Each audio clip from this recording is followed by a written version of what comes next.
Hello friends, मैं हूं अन्नपूर्णा और एक बार फिर स्वागत है आपका आइकॉनिक अन्नपूर्णा में। गाइस, आज मैं आपके साथ एक स्टोरी लेके आ रही हूँ।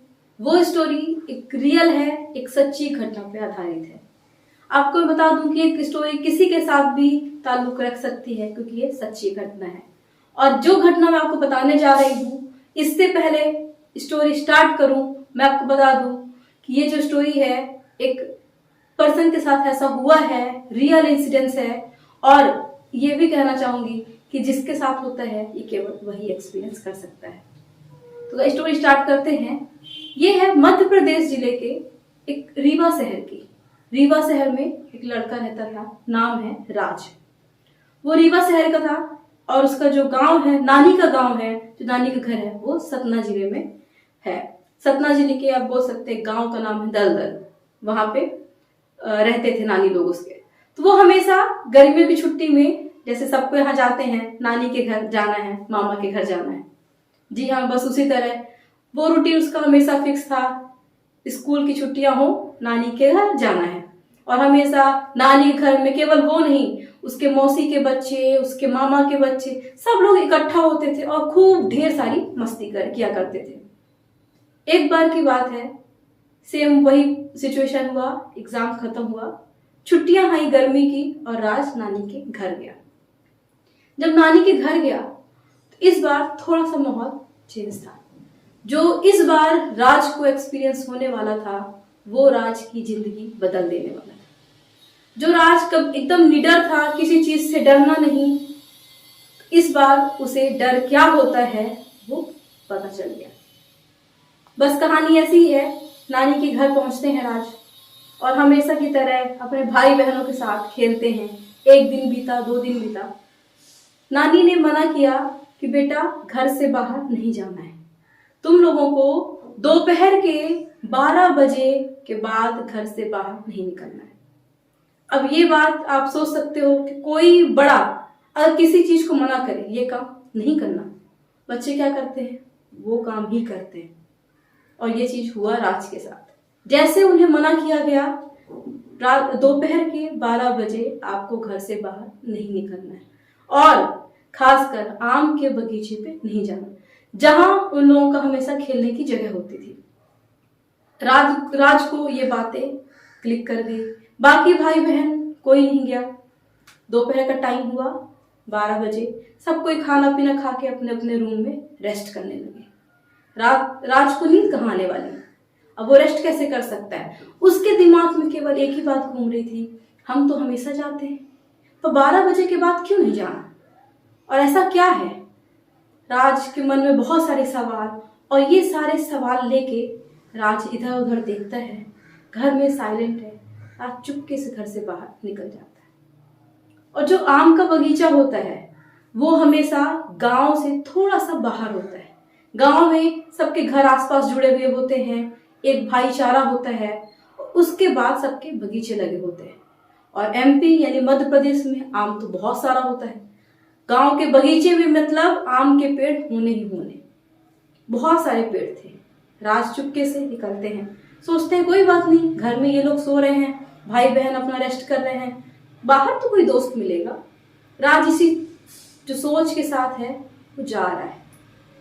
जाते जाते वो जब अचानक उसको ध्यान आता है कि देखा गांव तो पीछे, मैं जंगल के पास यानी जो हमारा बगीचा है आम का, मैं वहां इंटर कर चुका हूँ, यहाँ पे तो कोई नहीं मिला। बोला कोई नहीं, जाता हूँ, आम के पेड़ों में खेलूंगा, झूला झूलूंगा।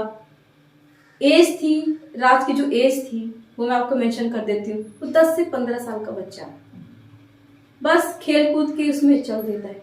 जैसे ही वे आम के बगीचे पे जाते हैं, वहां देखते हैं एक पिन ड्रॉप साइलेंट, मतलब कोई आवाज नहीं, कोई इंसान नहीं, इवन कोई पशु पक्षी भी नहीं दिखाई दे रहे थे। थोड़ा सा मन में, क्योंकि नानी ने बोल रखा था नहीं जाना, थोड़ा सा डर सा आता है कि कुछ तो बात होगी। बट जैसे बच्चे होते हैं, कुछ नहीं, हमें जाना है, इंटर कर जाते हैं बगीचे के अंदर। जैसे वो कदम रखते हैं, वहां पे क्या थे, आम के पेड़ के सूखे पत्ते। सूखे पत्तों पे जब राज के पैर पड़ रहे थे, आवाज कैसी आती है आप आप समझ सकते। बस कोई और आवाज नहीं, केवल राज के पैरों की आवाज और आहट थी। राज उस जगह पे पहुंच जाते हैं जहां पे आम के पेड़ के पास एक बहुत बड़ा सा कुआं, यानी जिसे हम लोग इदारा बोलते हैं। कुआं छोटा होता है और एक कुएं के जैसे एक कुआं होता है, उस तरह के आप 5-6 कुआं बना दो एक बड़ा सा एरिया में इदारा। और वो इदारा कैसा, देखने में बड़ा सा इदारा है, खाली, पानी एक भी नहीं, सूखा कुआं। सूखा कुआं कितना डेंजर सा फील होता है, बस एकदम सन्नाटा। वो कुआं चारों तरफ सन्नाटा है और उस कुएं से आती हुई आवाज किसकी? कुआं खाली था तो वहां पे जो पक्षी थे अपने बसेरा बना चुके थे, कबूतर, चमगादड़ सब उस कुएं के अंदर रहते थे। और बड़ा भारी से जब इदारा होता है उसमें थोड़ी सी भी आवाज गूंजती है तो बस वैसा ही जो गूंज था, पक्षियों की कड़कड़ाहट थी, चमगादड़ों की, तो वो आवाज एक अलग सी आवाज आ रही थी। राज को थोड़ा सा अंदर से डर लगने लगा कि यहाँ बहुत अजीब सी आवाज आ रही है। कि अंदर की एक फीलिंग होती है, निगेटिव वाली फीलिंग, एक अलग सी फीलिंग, कुछ तो अलग है इस माहौल में। ये जगह अब वैसी फील नहीं हो रही थी राज को जैसे वो हमेशा भाई बहन के साथ आते थे और वो फीलिंग होती थी। वो जैसे ही आगे बढ़ते हैं उस किनारे के पास आम का बहुत ही अजीब सा पेड़, उसकी बनावट भी थोड़ी सी अलग सी थी। वो थोड़ी देर के लिए मंत्रमुग्ध से हो गए, उनकी नजर उस पेड़ पे टिक गई और वो क्या देखते हैं ये आपको अब मैं बताती हूँ। राज देखता है एक व्यक्ति जिसकी एज 50 साल के उम्र के करीबन रही होगी। वो व्यक्ति वहां पे खड़ा है, पूरा सफेद कपड़ा पहन रखा है, सफेद कुर्ता, सफेद पतनी सा पैजामा सा पहन रखा है व्हाइट कलर का, और पीठ में है गद्दा, जिसे बोलते हैं, जिसे मैट्रेस हम लोग डल्लप के गद्दे बोलते हैं ना, वैसे गांव में देसी रुई के बनते हैं गद्दे। वो गद्दा व्हाइट कलर का फोल्ड किया हुआ और पीठ में बंधा हुआ था जोर से। राज कुछ समझ नहीं पा रहा था, बस देख रहा था कि वो व्यक्ति आम की पेड़ में चढ़ रहा है। राज ये सोच रहा था कि पेड़ में लोग दोनों हाथ पकड़ के नॉर्मली ऐसे नहीं चढ़ पाते हैं और वो पीठ में एक गद्दा बांध के चढ़ रहा है। और राज की नजर उस व्यक्ति के ऊपर थी और वो व्यक्ति, अब आप इमेजिन करना, वो चढ़ रहा है, आसपास कोई नहीं, केवल राज और राज को दिखने वाला व्यक्ति पेड़ में चढ़ रहा है और उसकी नजर सडनली राज को। राज एकदम शांत, वो राज को देख रहा है, एक स्माइल थोड़ी डरावनी सी, और राज को देखते हुए आम के पेड़ में चढ़ रहा है। राज की तो एकदम से आप समझ सकते हो क्या होगा, हाथ पैर ठंडे, मुंह से आवाज तक क्या, उसका गला सूख रहा है, उसे कुछ समझ में नहीं आ रहा, वो एकदम फ्रीज हो गया, एकदम से फ्रीज। उसे कुछ भी समझ में नहीं आ रहा था अब मैं क्या करूं, और ये व्यक्ति कौन है जो देख मेरे तरफ रहा है और पेड़ में चढ़ रहा है। उस व्यक्ति का पेड़ में चढ़ना, अचानक ही राज को अपना सेंस वापस आता है। वो 1 सेकंड भी नहीं गवाता, अपने कदम पीछे रखते हुए तुरंत भाग जाता है। ऐसा भागता है कि सामने कौन आ रहा है, जानवर आ रहे हैं, पत्थर आ रहे हैं, क्या आ रहे हैं, उसे कुछ भी फर्क नहीं पड़ता। लड़खड़ाते हुए, भिड़ते भिड़ाते सीधे अपने घर का गेट खोलता है और घुस जाता है। बस घर के अंदर एक कमरे में एक कोने पे दुबक के बैठना। राज के जो गर्मी का टाइम है पर उसके हाथ पे एकदम बर्फ जैसे ठंडी, उसे कुछ फील ही नहीं हो रहा है कि अब मैं क्या करूं, अब मैं किससे बताऊं। और इवन घर में पहुंचते ही 5 मिनट भी नहीं होता, राज का पेट इतनी जोर से दर्द होता है जो कभी भी लाइफ में उसने ऐसा एक्सपीरियंस नहीं किया। वो दर्द राज को आज भी याद है कि वो दर्द कैसा था और व्यक्ति को देखना, वो डर कैसा था। इतना दर्द कि वो कभी सोच भी नहीं सकता।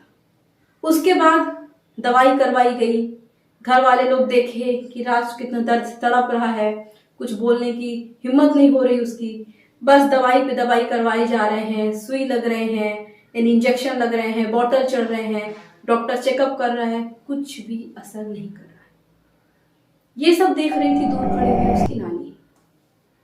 नानी जब सब लोग साइड हुए, अकेले राज के पास जाती हैं और पूछती हैं, हुआ क्या है, बताओ, तुम कल गए कहाँ थे और ऐसा हुआ क्या? तब राज बताता है कि आपने मना किया था उधर जाने से। फिर सारी स्टोरी वो पूरा क्लियर विस्तार से बताता है कि मैं गया और ऐसा ऐसा देखा।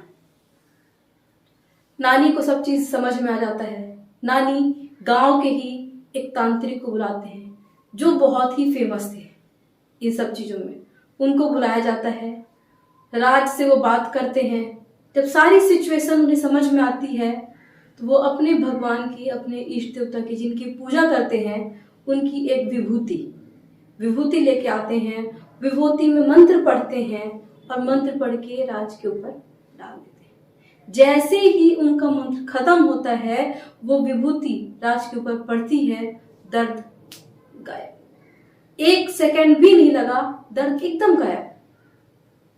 राज बोलते हैं मेरे तो कोई दर्द ही नहीं हो रहा, 1 सेकंड में गायब। और इतनी जोर से भूख लगती है, जिसने कई दिनों से खाना नहीं खाया, क्योंकि जो इंसिडेंस हुआ उसके बाद दवाई चल रही थी और उसमें 1-2 दिन बीत चुके थे। राज ठीक हो गए, उसको भूख लगने लगी, खाने लगे, और बस यहां से उन्हें ये चीज समझ में आ गई कि जहां घर के बड़े मना करें वहां नहीं जाया जाता है। इसके बाद से ये जो इंसिडेंस हुआ, राज की जिंदगी बदल दी। राज अब पैरानॉर्मल एक्टिविटीज में यकीन करने लगा और उसे पता चल गया कि हाँ, ये भी चीजें होती हैं। तो गाइज, आज की कहानी बस इतनी ही। और आपसे मैं ये जरूर कहूंगी कि ये जिसके साथ होता है ये केवल वही समझ सकता है। ये इंसिडेंस एकदम सही है, रियल है, उनके साथ ये हुआ है, उन्होंने अपना एक्सपीरियंस हमारे साथ शेयर किया। तो गाइज, अगर आपके पास भी कोई ऐसी स्टोरी है, कोई ऐसा इंसिडेंस हुआ है आपके साथ, आपकी फैमिली मेंबर के साथ, फ्रेंड्स के साथ, तो आप हमें बता सकते हैं। अबाउट सेक्शन में हमारा ईमेल आईडी है, आप उसमें हमें मेल कर सकते हैं स्टोरी, और हमारे इंस्टाग्राम आईडी पे आप शेयर कर सकते हैं। वीडियो के लास्ट में हम दोनों की जो है आईडी आपको मेंशन कर देंगे। सो प्लीज, अगर स्टोरी पसंद आई हो तो लाइक करिएगा, चैनल को सब्सक्राइब करिएगा। Bye bye.